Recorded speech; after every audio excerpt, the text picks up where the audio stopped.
Blossom White manolotra anao ny Le JT.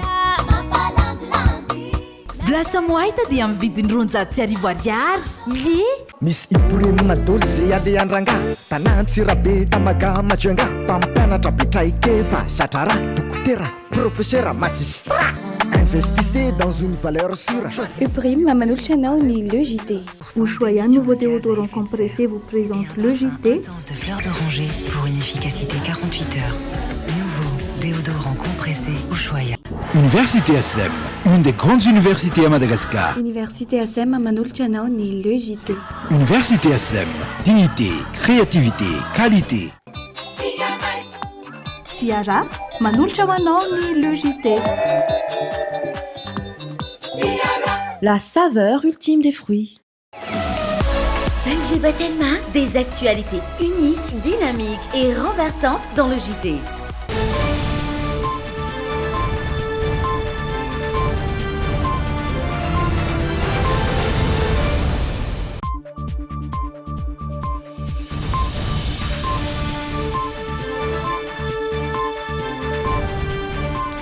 Fifaliana indray tompo lasy tompoko vavy no andro soka ao tokantranao amin'izao takariva izao ohatra anatin'ny Le JT. Ankafaliana sy ampanajana ihany koa no anasana anao anaraka ny fampahalalam-baovao hatramin'ny farany. Ireto avy hatrany ary ireo matoam-baovao ho nisongadinao any androany. Maifandroany ny valan-javaboarina Ankarafantsika. Olona iray izao no efa voasambotra araka ny fampitam-baovao. Zaza iray no maty vokatry ilay fivadiana fiara mifono vy nanaraka ny filoham-pirenena ny alahady lasa teo. Anomboka ny 20 sy 20 novambra 2024 avy izao netsika foarle karakarain'ny Canal 7 Events. Andeha hidirantsika avy hatrany antany fizarana voalohany any Line.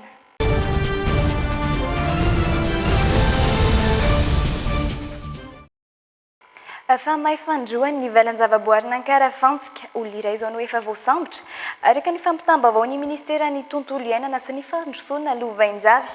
Ny angavy tao Ambodimanga ny afo voalohany. Nisy ihany koa ny afo ny angavy tao Andranofaska sy Bemena. Toerana iray sisa no nofehezina tamin'ity androany ity araka ny tatitra voaray hatrany. Ny fanampy tamin'ny famonoana afo ny mponina sy ny mpitandro ny filaminana ary ireo tsara sitraponany me fampitaovana raha ny fanazavana. Olona mandrindra ny 700 no nahetsika manona ny famaizan'ny valan-javaboarina Ankarafantsika nanomboka ny zoma 15 oktobra ny firehetana tao Ambodimanga, nisy ihany koa ny firehetana ny ainga tao Andranofaska sy Bemena ny sabotsy 19 oktobra. Mbola ao anatin'ny famonona tanteraka ny afo ny ekipa tarihan'ny fitaliavana iraisam-patry ny tontolo iainana ao BNC Betsiboka androany.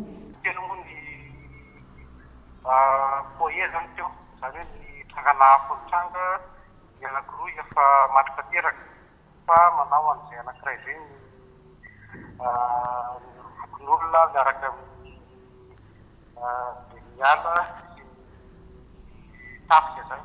Ary amin'izao fotoana izao efa misy ny fanomezam-panana zany amin'ny fampitaovana entina miady amin'izay afo izay. Ny kanjona moa zany dia ny mofaty andoany ariva zany le izy satria somary malefadefaka ny rivotra androany. Mbola tsy fantatra hatreto ny refin'ny velarana may araka ny fampitam-baovao azo antoka kosa fa kely lavitra mihoatra n'ilay fahamaizana goavana nisy eo tamin'ny volana septambra iny. Efa nisokatra ny fanadihadiana manoloana ny raharaha ary nahitam-bokany. Olona anankiray zany izao no voasambotra fa vita fanadihadiana moa izy io fa araka ny fangatahany atao amin'ny fampanohavana iditra amin'ny fanadihadiana lalindalina kokoa zany mba ahafahana mijery an'ireo mety ataontsika hoe namana na mpirevitombakomo amin'izay fandorana izay. Raha tsy ahivona, velarana mandrinina ny 230 no maikila tamin'ny volana septambra tao amin'ity valan-javamboary ity. Iara-ny tsindry sy fampitahorana matetika ny ekipa mpiaro ny tontolo iainana amin'ny fanatanterahany tolérance zéro araka ny fanehoan-kevitra nataon'ny ramatoa minisitra misy ny tontolo iainana sy ny fandrosoana Lovainjavy. Fa mbola mory mpanao gazety mahakasika ity raharaha ity moa ny ministeran'ny tontolo iainana Rampitso. Fa olona 10 no naratra nandritra ny lozam-pifamoivoizana nisy eo teny Ambatobe ny arivany alahady Fa 17 ny volana oktobra lasa teo, fiara mifonovian'ny tafika. Nanaraka ny filoham-pirenena no nivadika ny ala olona sekepita anapaka ny cortège nivadibadika ity fiara ity ary nahavoadona sivily ireo miaramila nandritry ny fitsambikinany. Miaramila efatra sivilieny ireo niaran-doza manaraka fitsaboana eny amin'ny hôpitaly Soavinandriana moa izy ireo ankehitriny. Feno Anjariana sy Anjarakotiny iray. Tranga hafakely nivadibadika teny Ambatobe ny fiara mifono vy mpanaraka ny filoham-pirenena araka ny fampitam-baovao ankizy saika hiampita tampoka manoloana ity fiara ity no nahatonga ny mpamilina nitsaka isatra ka nitarika ny loza. Olona 10 no naratra, miaramila ny efatra ary 9 no sivily. Ahitana olon-dehibe iray sy ankizy 13 taona iray no naratra mafy satria tsy maintsy no tarafina nanatao scanner ny vatany.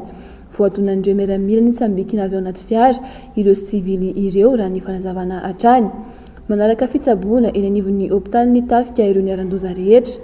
Manoloana izany, mifanesisesy ny fanehoan-kevitra manoloana ny tranga mba hasitrihany ny hetsi-ankilany ireo miaramila fa eo ihany koa no manipy-teny ho an'ireo sendra manatrika ny fandalovan'ny cortège ny filoham-pirenena. Efa nalefa nody omaly ihany iray tamin'ireo naratra raha ny fampitam-baovao. Efa fantatra kosa fa nody mandry ny maraina teo ny iray tamin'ireo ankizy nifatraran'ny miaramila nandritry ny fialana tao anatin'ilay fiara mifono vy. Raha malala tsy oharana vao valo taona ity nody mandry tesy amin'ny hôpitaly Soavinandriana ity.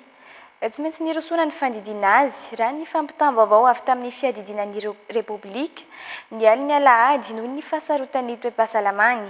Tsy tanany ain'ilay zaza na dia teo aza ny fitsaboana sy ny vonjy-aina natao taminy. Tamin'ny valora sasany maraina teo no nanao fanambarana ofisialy mahakasika ny nahafatesan'ilay ankizy ny mpitsabo. Izay eto amin'ny fianakavian'ny Juimina dia miondrika ampanajana manoloana izao fahalasana izao mankahery ny fianakaviana manontolo.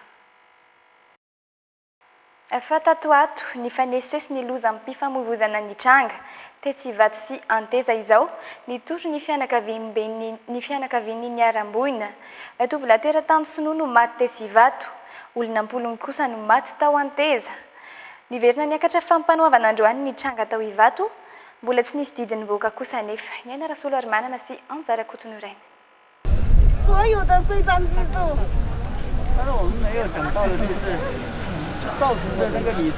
Mihamaro ny lozam-pifamoivoizana tatoato. Niakatra fampanoavana androany ny lozam-pifamoivoizana nafatesana tovolahy teratany Sinoa Tetsivato. Tsy mbola nisy didim-pitsarana ny voaka kosa nefa tamin'izany. Tsy ahivina fa moto-scooter no nidomina fiara 4x4. Maty teo no eo ilay tovolahy 17 taona teratany Sinoa nitondra ilay kodiaran-droa rehefa hiazo ny toeram-ponenany.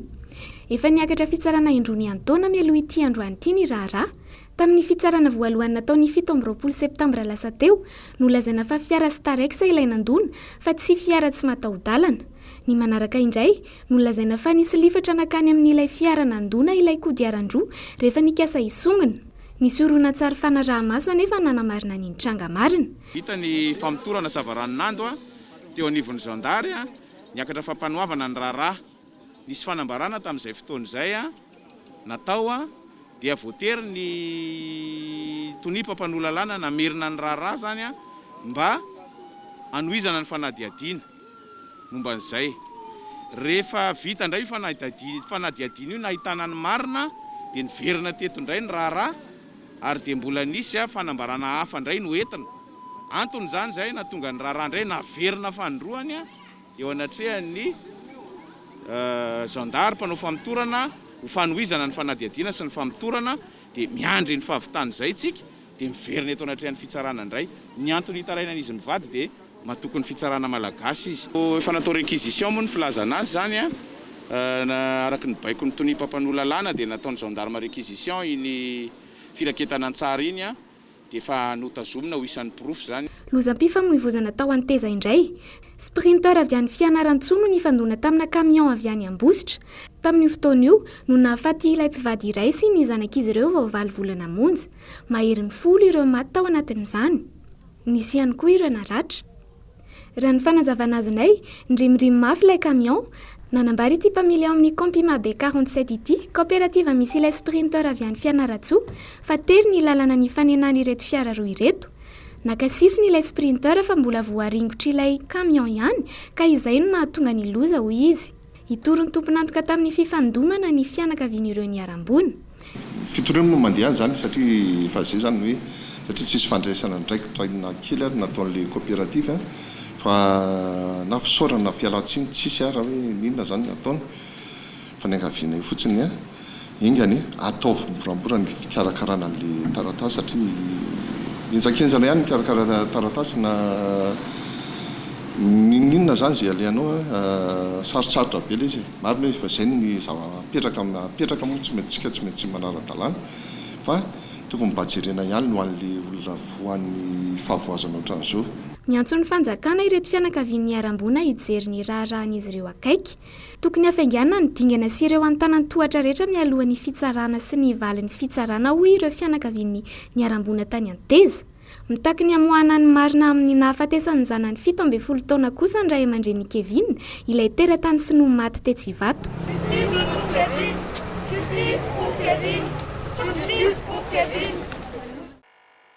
Fatratra ny famaizana ny sabotsy alina teo ny tobon'ny Général Ramarolà Philbert eny Betongolo. Araka ny fanadihadiana natao dia court-circuit no antony nahatonga ny firehetana ary sakany 15 isanjaton'ny trano no simban'ny afo avokoa.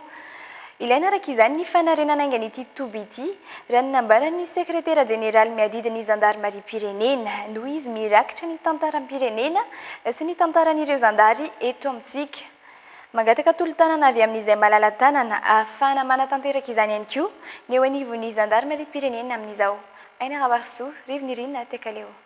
Maino ny fisina court-circuit ny sabotsianina lasa teo ny toby jeneraly Ramarolà Philbert etsy Betongolo. Potiky ny afo ny 15 isanjaton'ny trano ary may avokoa ireo solosaina sy taratasy maro mirakitra ny tahiry amin'ireo asa ao amin'ity toby ity. Didina ifotony jery ny zava-misy teny an-toerana ny sekretera-panjakana miadidy ny zandarmarie-pirenena. Rehefa natao zany ny fanadiadiana dia hita fa court-circuit aloha zany nanomboan'ny afo. Azo jerena tsara rehefa hoe taiza nanomboan'ny afo noho ny amin'ny trano mahantitra anazy dia mora mirehitra le hazo vao nisy kely étincelle.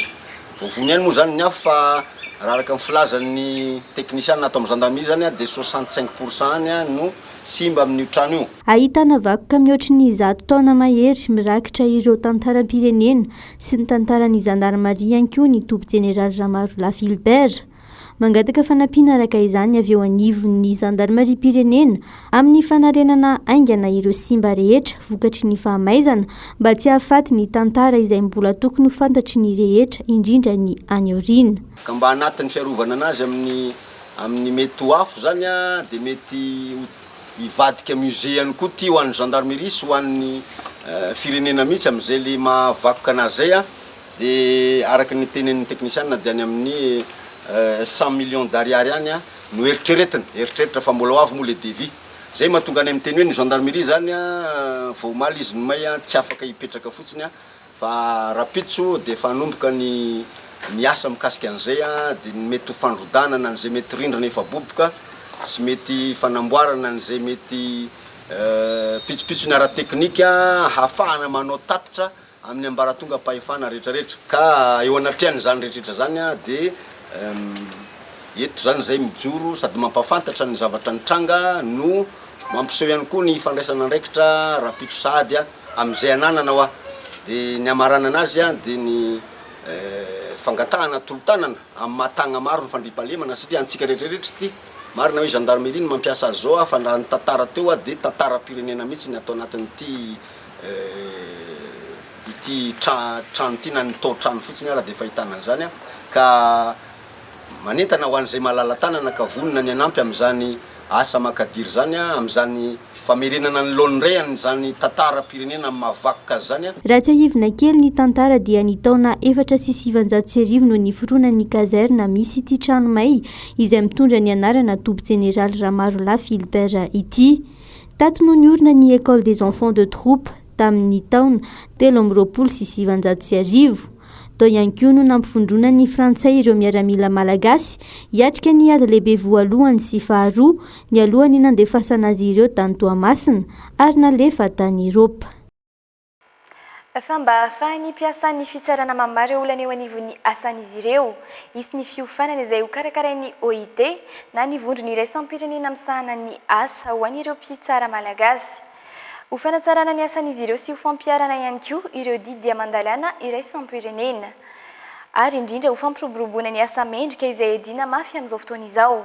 Aorian'ny fiofanana araka izany, dia tokony ho samy sitraka fivoarana avokoa ireo mpiasan'ny fitsarana manerana ny nosy sy ireo olona manana olana eny anivon'ny fitsarana. Aina Rabarsosy Rivinirina Tekaleo hatrany.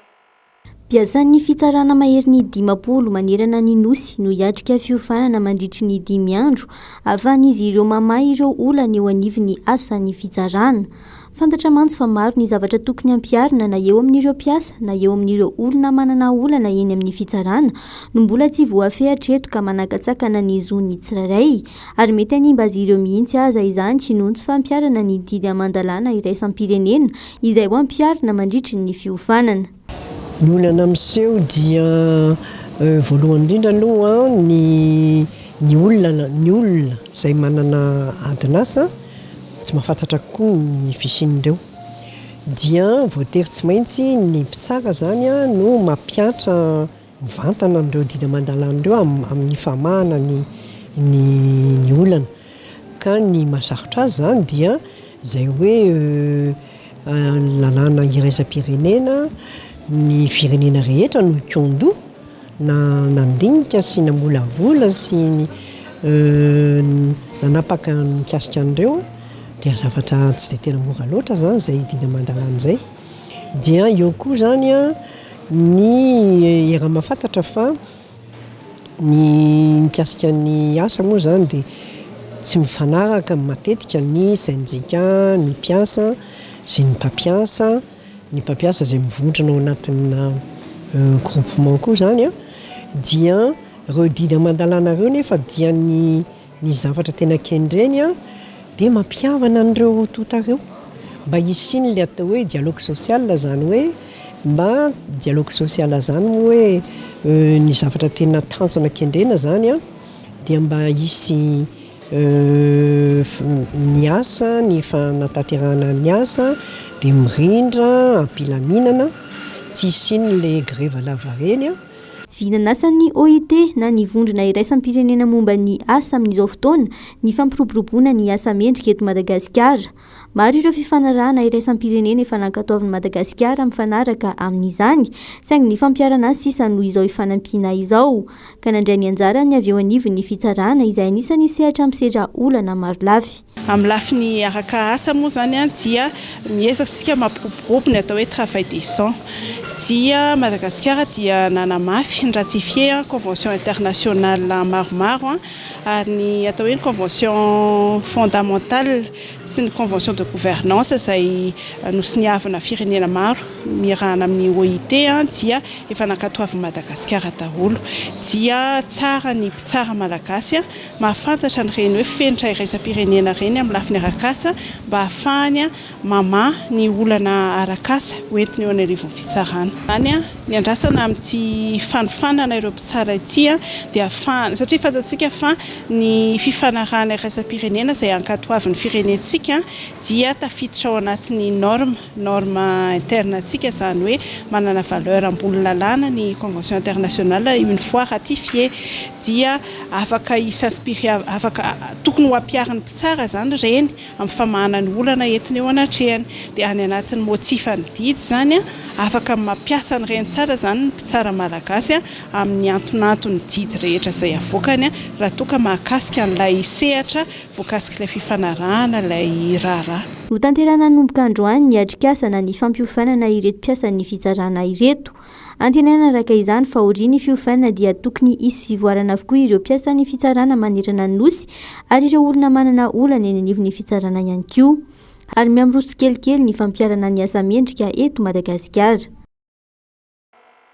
Efa mitory ny mpampiasa ireo mpiasan'ny orinasa Afakaba Actual Textile tsy voajan'izy ho mpiasa rehefa nifindra toerana ny fiasana hoy izy ireo. Mienjandroa ny tady eo amin'ny rotonta ka ny alarobia 17 oktobra ho avy izao no hiakatra fitsarana etsy Anosy ity raharaha ity. Fanampanazavana. Piasa Anjatony miasa amina orinasa Afakaba eny Ambohipanja Ilafy no mitaky ny fandoavana ny karamany sy ny zony. Mampitaraina azy ireo ihany koa ny tsindry ataon'ny mpampiasa sy ireo solotena hafa. Naharitra mambolana izao ny fifanolanana teo amin'ny piasa sy ny tompon'ny orinasa Actual Textile ary voarahona avokoa ireo izay manao fitakin-jo. Tsy aivina fa teny Andranomena Ambohimanarina no nisy ny orinasa teo aloha saingy nisafidy ny hifindra teny Ambohipanja Ilafy taty aoriana. Nanomboka teo no nisy ny disadisa satria saiky piasa avy teny amin'ny manodidina Andramena avokoa ireo olona ka voatery manenjika vao maraina tany Ambohipanja. Tsy nisy mihitsy ny marimaritra niraisana taorian'izay. Antony niakarana teny amin'ny fitsarana. Mahagaga ihany koa ny tranga iray eo amin'ny rojo-pamatsiana na ilay hoe chaîne d'approvisionnement satria anisan'ny mamatsy orinasa lehibe any Frantsa io orinasa malagasy io. Anisan'izany ny Monoprix sy ny Cyrillus. Fanontaniana mipetraka ny hoe mbola naiky ara-iasa amina orinasa ampangaina tsy manaja zon'olombelona ve ireo orinasa lehibe any ivelany. Tranga toa miendrika fanandevozana amin'ny endriny vaovao na ilay hoe esclavage moderne mantsy no hanambaran'ny piasa azy. Ny alarobia fa 7 ny volana oktobra izao no hiakatra fitsarana ny raharaha rehefa tsy nahomby ny fampihavanana natao teny amin'ny inspection du travail Antsavola tamin'ny volana septambra lasa teo. Fanomboka raha-pitso talata 7 oktobra ny fivoriana ara-potoana faharoa ataon'ireo solombavambahoaka ny Madagasikara. Ity fivoriana ara-potoana ity izay maharitra mandritra ny 80 andro. Anaovan'ireo solombavambahoaka ady hevitra ao anatin'ity fivoriana ity ny fandaniana ireo volavolan-dalàna mifehy ny teti-bolam-panjakana 2024 na ny LFI 2024 sy ireo karazana volavolan-dalàna isan-karazany izay ho atolotry ny gouvernemanta. Tsy ohatra ny manao ifitona Sidolphe Rakotoniana. Tenianao anatin'ny fivoriana ara-potoana faharoa ity ny fandaniana volavolan-dalàna mifehy ny teti-bolam-panjakana 2024 na LFI 2024 ary andanindreo solombavambahoaka ny Madagasikara ihany koa ireo volavolan-dalàna isan-karazany izay atolotry ny gouvernemanta. Voalaza fa maro ny volavolan-dalàna atolotry ny gouvernemanta anaovan'ireo mpanao lalàna ady hevitra amin'ity fivoriana ara-potoana faharoa ity.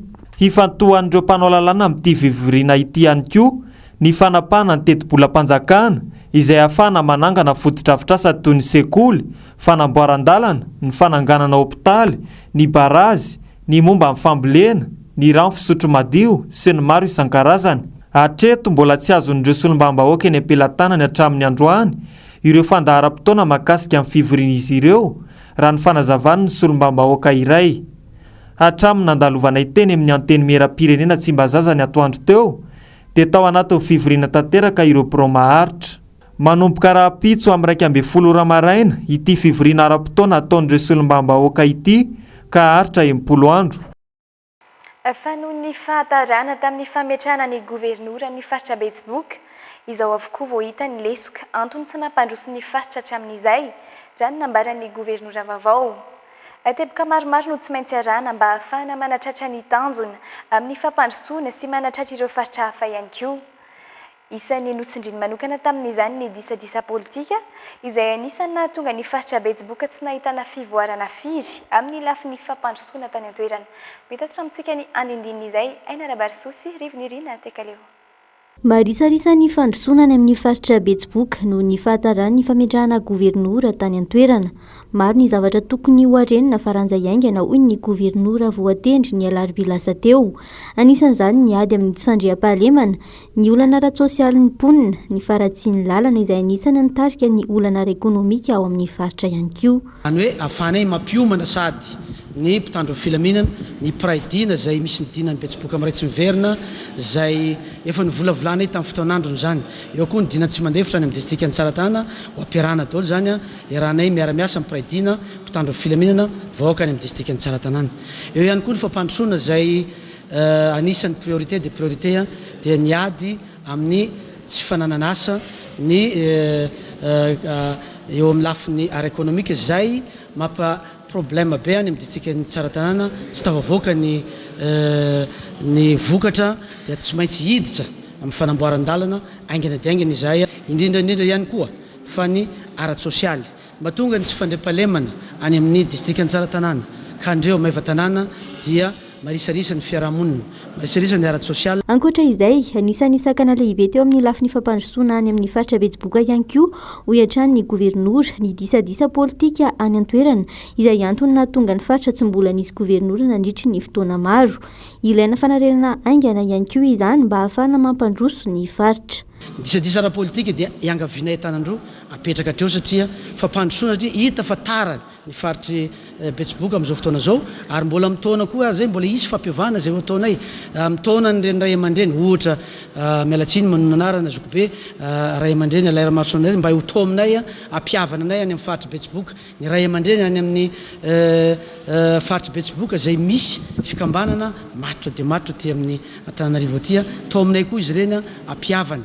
Ary izay moa dia efa mijoro lasa teo anao zany rindram-pihavana zany amin'ny faritry betsiboka satria zay ny hitanay fa nanjary marisarisa tany amin'ny faritry amizay natonga an'izao mety fanindreny taratara izao kanefa na izany ary dia raisinay ampanetretena fa hiavana ny any amin'ny faritry betsiboka manateny izay fa androso tsy ela faritry betsiboka. Miantso ireo zanak'ampielezana miparitaka manerana ny nosy rehetra araka izany ny gouvernoura ny faritra betsiboka hiara-hiasa amin'ny famelomana indray ity faritra ity.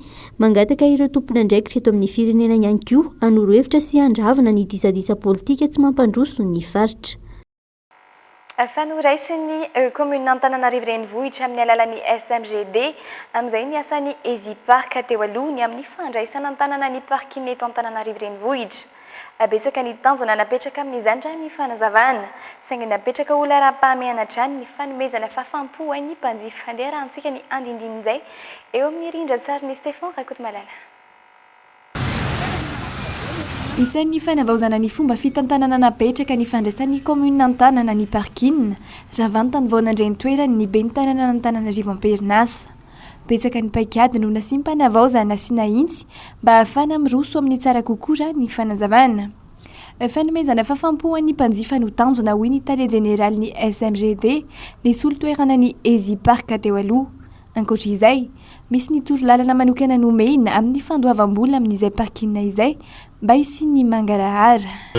Satria moa rehefa niraisin'ny commune Tananarivo teraka amin'ny fitantanana ny fitoeram-pijanonana Antananarivo dikan'izay manana tamberina andraikitra ngeza be ny commune urbaine eo anatrehan'ny vahoaka Antananarivo amin'ny resaka parking moa zany resantsika indrindra. Efa hitanareo ngamba ngezaka efa mandeha irahantsika mahita ny fampanarahan-dalàna mba hitovy daholo ny olon-drehetra eo anatrehan'ny lalàna amin'ny resaka fifamoivoizana sy ny fanomezana fahafahpo ho an'ny mpampiasa rehetra amin'ny resaka fijanonana. Anisan'izany resaka fahadiovana manodidina ny toeram-pijanonana, ny resaka mangarahaba amin'ny fitantanana tanteraka ny toeram-pijanonana. Ho antsika mpampiasa parking indrindrandrindra tetỳ amin'ny le parking ngeza be tantanany Easy Park teo aloha izay efa lasan'ny commune io zany ngamba efa natsapitsika fa lehibe olona moa zany mpampiditra parking ireny efa tsy hentsony zareo ankehitriny efa mitsoahana zany. Eto dia tsara tiako mametraka hafatra ho antsika mampiasa parking rehetra fa eny amin'ny borne eny amin'ny kiosque ihany no andavana parking na amin'ny alalan'ny mobile money zay misy application zay efa ho atao ho azontsika rehetrarehetra ho ampiasaina. Hatreto aloha mbola mitovy ny fomba fiasan'ny Easy Park sy ny SMGD hoy ny mpanjifa. Mbola mijanona ho 500 ariary isan'ora ny tsara ny parking ho any Antananarivo renivohitra na dia niova aza ny mpitantana. Tokony ampiana ny mpiasa misahana ny parking hoy kosa ny mpanjifa satria lasa hiarany sazy izy ireo na mandoha vola azy indraindray. Na ny mety tolo-kevitra ho fanatsarana moa ireo mpanjifa sendranay ny maraina teo. Lahatra ery zao zay mamando parking dia zareo mandalo dia satria zareo le tomobile nefa ery mbola milahatra tsy fampisomery fa le fitaovana ery mbola be iny dia satria zareo efa tokony mba asiana sécurité mba manaranara maso amin'le tomobile misy fotoana zao zay lasa satria tsy mijanona eto satria misy zavatra be asika zany manana lakile fomba misy hoe tanara-mafy tenikely atao viana dia lasa mizarazara zao rehetra misy miambina misy zavatra tena Tanapartina aloha mety any fa makamamy fotsiny dia na efa viditika azy aloha dia mbola mandio vola amin'le zalahy le mpanery dia zay no mahakamo be alika zany mandio be koa io. Mariana fahampahany tamin'ny vola azo amin'ny parkina no mirotsaka any amin'ny commune teo aloha. Amin'izao zany mirotsaka manontolo any amin'ny commune avokoa izay vola izay. Antenena fa hitondra fanatsarana ho an'ny asa ary paka mivantana any amin'ny vahoaka izao fanoloana ny Ezipark izao raha ny fanazavana. Efa mbola mitohatra ny ary toa maika aza mienjan-droatra ny tady eo amin'ny ministeran'ny serasera sy ny olavitry ny mpanao gazety. Totosany asa botsy teo ny fifidianana filohan'ny olavitra ary efa nivoaka ny androtriny ihany koa ny voka-pifidianana vonjy-maika. Etsy ankilany mijoro manohatra trany ny mpanao gazety mivondrona ao amin'ny cellule de crise. Ankoatr'izay, ny ampindray ny olana vokatry ny teny nataon'ny ministra tao amina fahitalavitra tsy miankina iray tamin'ny farany herinandro lasa teo.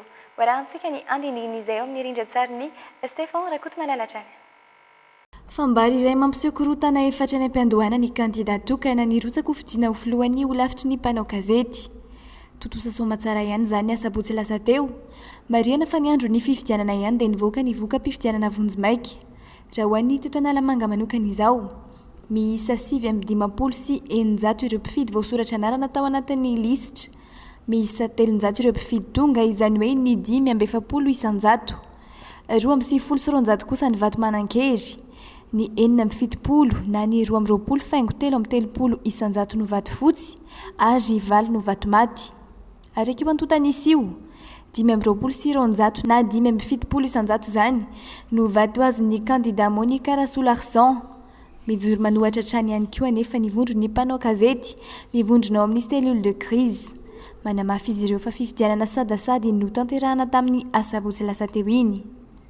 Ankoatran'ny fifidianana, isan'ny olana teo amin'ny sehatry ny asa fanaovan-gazety ihany koa, ny teny navoaka ny ministra ny serasera nandritry ny fivanianana nataony tao amina fahitalavitra tsy miankina iray. Nanapa-kevitra ny amerina ny fanampiana izay nomen'ny ministra Lalatina Razakotondrazafy Andriantongarivo any Andriamiavinirina ny fikambanan'ny vehivavy mpanao gazety noho ny teny izay navoaka ny ministra tamin'io fandaharana ny vaianana io tamin'ny farany herinandro lasa teo. Tsy fanajana ny soatoavin'ny malagasy ny mamoaka sy miresaka ampambe maso ny resaka ara-pahasalaman'ny olona iray eny anivon'ny Inde vakijery, indrindra raha tsy nierana na tsy nazahoana lalany tamin'ny olona voalaza araka ny fanambarana nataon'ny fikambanan'ny vehivavy mpanao gazety. Izany indrindra no nahatonga azy ireo andray izao fanapahan-kevitra izao. No mariany tao anatin'ny fanambarana ihany koa fa tsy nanana eritreritra ny hangataka fanampiana mihitsy iany Andriamiavinirina raha tsy sendra ny tsy fahasalamana. Ary hevitra ny iraisany fikambanan'ny vehivavy mpanao gazety ny fikarakarana tolo-tanana ho fitsaboana ny marary araka io fanambarana io hatrany. Tsy nisy araka izany ny fangatahana ofisialy na an-taratasy nalefa teny anivon'ny ministera na ny departemanta hafa. Fa hetsika vaovao karakarain'ny Canal 720 indray ny Foirlé ho atao ny 12 ny 20 ary ny 20 novambra ho avy izao ety amin'ny plaza Ampefilohatrany. Ny ronono sy ny vokatra azo avy amindray no omena sehatra amin'ireo 3 andro ireo. Misokatra ny fisoratana anarana ho an'ireo mpisehatra eo amin'ny ronono rehetra sy ireo izay liana te handray anjara amin'ity hetsika Foirlé ity. Fa nampanazavana mahakasika izay. Tsy mitsahatra mikarika hetsika ahafana manampy ny mpisehatra rehetra ny Canal 720 amin'ity indray mitoraka ity, azo tombony indray ireo mpisehatra amin'ny ronono tsy hanavahana fa rehefa manodidina io tontolo io dia afaka mandray anjara amin'ny Foirlé. Afaka ray volana toy izao indray ny fotoanantsika manaraka amin'ny hetsika manaraka izay karakarain'ny Canal 720 izany hoe ny faha-12 ny volana novambra, ny faha-9 ary ny faha-20 ny volana novambra ho avy izao ny hetsika Foirlé izay karakarain'ny Canal 720 izay. Koa dia miantso anareo mpampiranty rehetra izay manana vokatra azo avy amin'ny ronono na ihany koa ny ronono mihitsy moa izany dia eo ihany koa ny omby vavy be ronono izay tena ilaina ao anatin'izay sehatra izay dia miantso anareo sahady izay hisoratra anarana dieny izao amin'izay hetsika Foirlé andiany voalohany izay.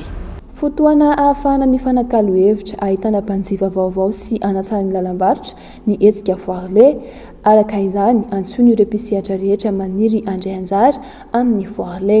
Ho anareo rehetra izay maniry andray anjara izay misehatra ao anatin'izay tontolon'ny ronono izay dia azonareo atao ny miantso amin'ny alalan'ireto laharan-tarobia ireto raha te andray anjara ianareo 034 11 085 81 ny 034 12 407 11 sy ny 034 12 407 13.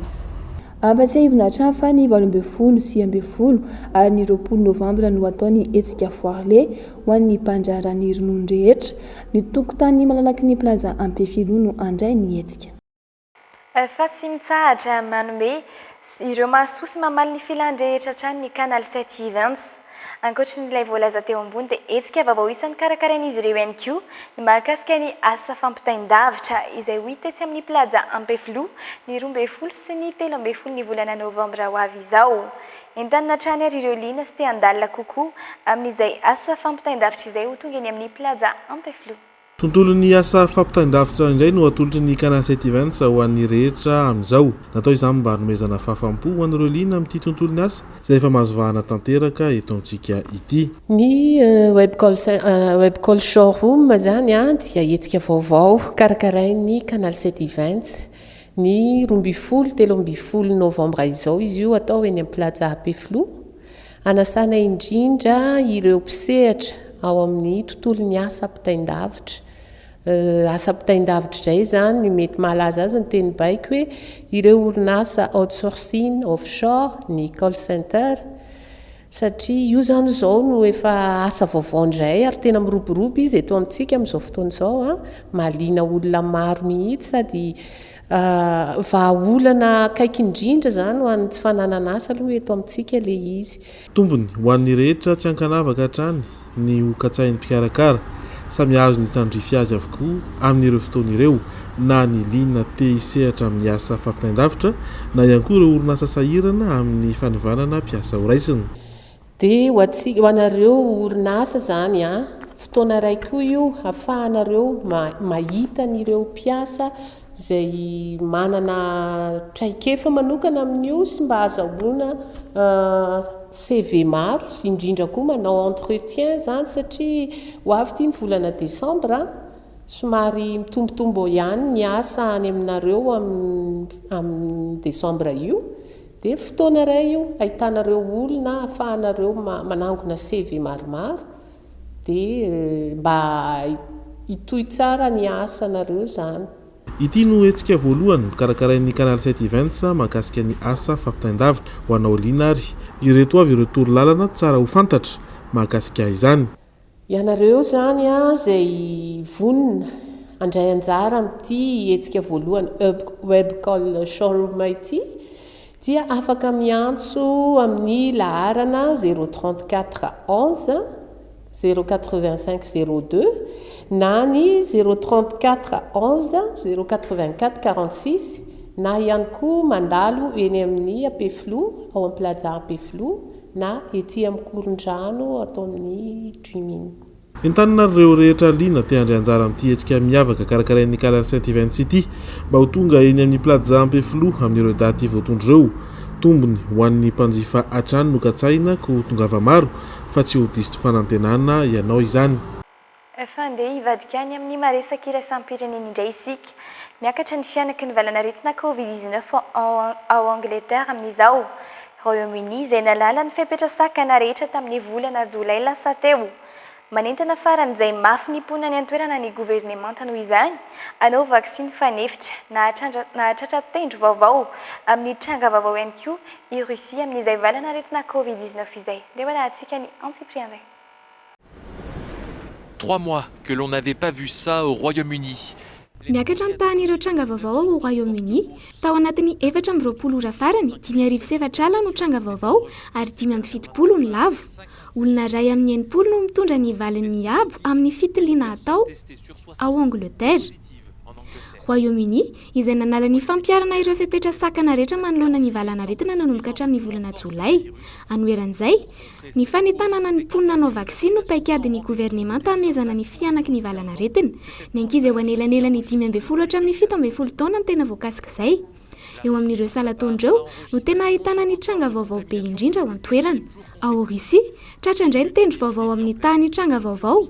Tao anatin'ny 4 andro izay no efa niakatra toy izao ny tany tranga vaovao tao an-toerana. Araka ny antontanisana avoaka ny gouvernemanta, mahery ny 3 alina no tranga voamarina tao anatin'ny 420 ora monja ary 777 no lavo. Ity ny tambo indrindra hatramin'ny nanomboan'ny valanaretina. Tamin'ny Sabotsy, noharan'ny firenena ny fefiny 10 lavo anatin'ny 420 ora. 40 amin'ny 10 no tranga vaovao voamarina ao Bucarest, renivohitr'i Romania. Manao fisavana isan'andro noho izany mpitandro ny filaminana amin'ireo toerana be olona. Taratasy fanamarinam-baksiny moa no jeren'izy ireo. Ny tokony ireo mponina ao Italia, tsy maintsy manana ny passe sanitaire avokoa ireo mpiasa rehetra ao an-toerana. Raha dika tsotsotra izany, dia tsy maintsy manao vaksiny avokoa izy ireo.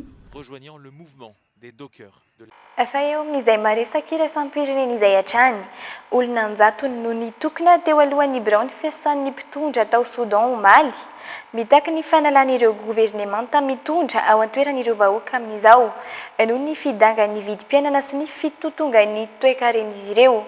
Ity fitakiny ity izay tarihan'ny ankolafy sivily tany an-toerana raha ny fanazavana. Mbola tsy hita mazava hatreto ny fandraisana andraikitra nataon'ny fanjakana tany an-toerana manoloana ny toe-draharaha. Dia horahantsika ny andindinizay. Ils sont parfois venus de très... Ny tokona teo alohan'ny birao fiasan'ny filoham-pirenena ireo mponina tany Soudan, vokatra ny tsy fankasitrahan'izy ireo fitondrana misy any an-toerana amin'izao. Ity fitakiana ity izay tarihan'ny ankolafy sivily any an-toerana. Mitaky ny fialan'ny gouvernemanta iray manontolo ireo mpitokana tany an-toerana omaly, fanondrony izao fitokona nataon'izy ireo izao teo alohan'ny birao-mpanjakana.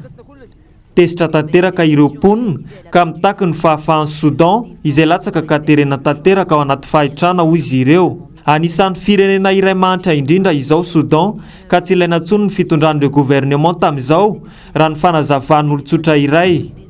Ny dangana tanteraka amin'ny vidim-piainana any an-toerana tato anatin'ny volana maro izay ka niakatra ho 30 isan-jato izany raha ny fanazavana.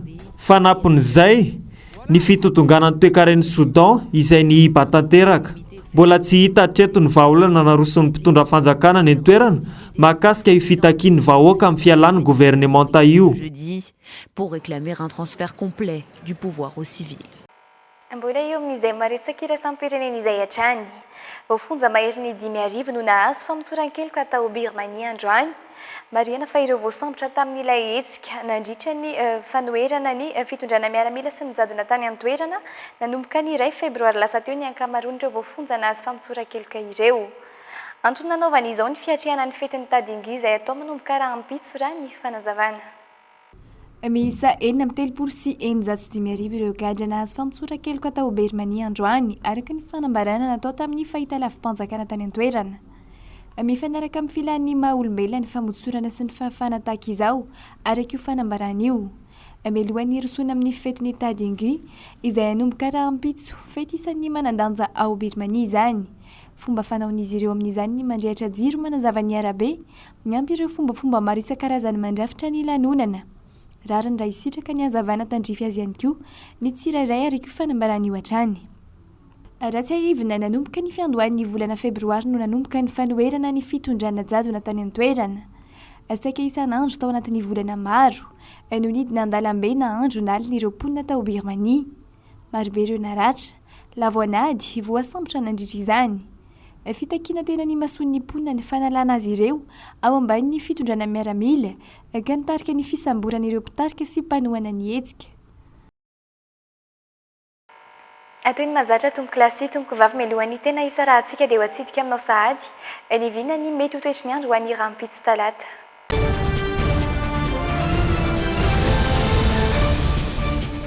Ifandimy ny rahoana sy ny masoandro ao Savastiana, 20 degré Celsius ka hatramin'ny 30 degré Celsius ny maripana. Ifandimy tahaka izay ihany koa ny rahoana sy ny masoandro ao Boeny, Melaka ary Sofia, ho arahin'orana kosa izany ao Betsiboka, 20 degré Celsius ka hatramin'ny 5 30 degré Celsius ny maripana. Ifandimbiany koa ny rahona sy ny masoandro ao aloatra mangoro analanjy 2 fois ratsinanana 40 degré celsius ka hatramin'ny 20 degré celsius ny maripana. Ifandimbiasa ny rahona sy ny masoandro ao Bongolava, Itasy, Analamanga hoarahinorana kosa izany ao Vakinankaratra 13 degré celsius ka hatramin'ny 13 degré celsius ny maripana. Ifandimbiasa ny rahona sy ny masoandro ary hoarahinorana ao Moronmany, Matsiatrambony, Iorombe, Vatovavafito Vinany ary Atsimotsinanana eo anelanelany 13 degré celsius ka hatramin'ny 13 degré celsius ny maripana. Ifandimby ny rahona sy ny masoandro ary hoarahinorana tahaka izay ihany koa ao Menabe, Antsimoandre, Fanary Androy sy Anosy 12 degré celsius ka hatramin'ny 15 degré celsius ny maripana. Tapitra ny fiarahantsika tamin'ity takariva ity ankasitrahako feny ianao nahatra niaraka taminay teto hatramin'ny farany mame fotoana hoanao ny rahampitsy tahaka izao indray veloma tompoko.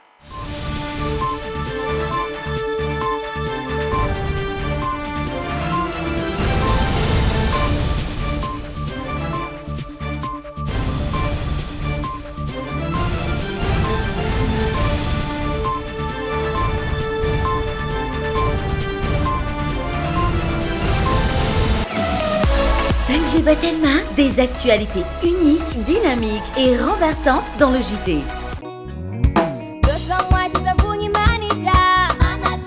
Blossom White nanolotra anao teo ny le JT. Blossom White dia amin'ny vidiny 900 ariary. Ushuaïa nouveau déodorant compressé vous a présenté le JT. De fleurs d'oranger pour une efficacité 48 heures. Nouveau déodorant compressé Ushuaïa. Université ASEM, une des grandes universités à Madagascar. Université ASEM nanolotra anao teo ny le JT. Université ASEM, dignité, créativité, qualité. Tiara nanolotra ho anao teo ny le JT.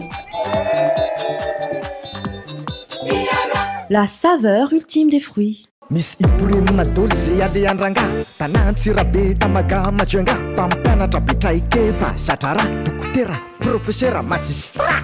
Investissez dans une valeur sûre. Ibrahim nanolotra anao teo ny le JT.